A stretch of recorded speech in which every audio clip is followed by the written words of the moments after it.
ഈ പാത്രത്തിൻ്റെ അടപ്പ് തുറക്കുമ്പോൾ ഇങ്ങനെ തിളച്ച് വരുന്ന കറി കാണാൻ നല്ലൊരു ഭംഗിയാണ് അല്ലേ.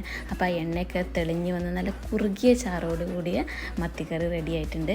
അപ്പോൾ ഇവിടെ വന്നപ്പോൾ സൗദിയിൽ വന്നപ്പോൾ ഈ മത്തി കണ്ടപ്പോൾ എനിക്ക് കറി വയ്ക്കാതിരിക്കാൻ തോന്നിയില്ല. അപ്പോൾ കുറച്ച് വറക്കാനും കുറച്ച് പുളി മുളക് ഇടാമെന്ന് വിചാരിച്ചു മാറ്റി വെച്ചു. അപ്പോൾ മീൻകറി ഉണ്ടാക്കാൻ എപ്പോഴും നല്ലത് മൺചട്ടിയാണ് അല്ലേ. അപ്പോൾ ഇത് കണ്ടപ്പോഴായിട്ട് ഓർത്തത് ഉലുവ ഇട്ടിട്ടില്ല.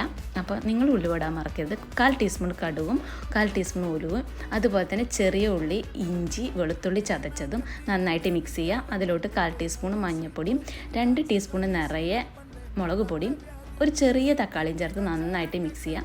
മല്ലിപ്പൊടി മറന്നു, 1 ടീസ്പൂൺ മല്ലിപ്പൊടി, പാകത്തിന് ഉപ്പ്, 4-5 പച്ചമുളകും പുളിവെള്ളം ചേർത്ത് നന്നായിട്ട് മിക്സ് ചെയ്യുക കേട്ടോ.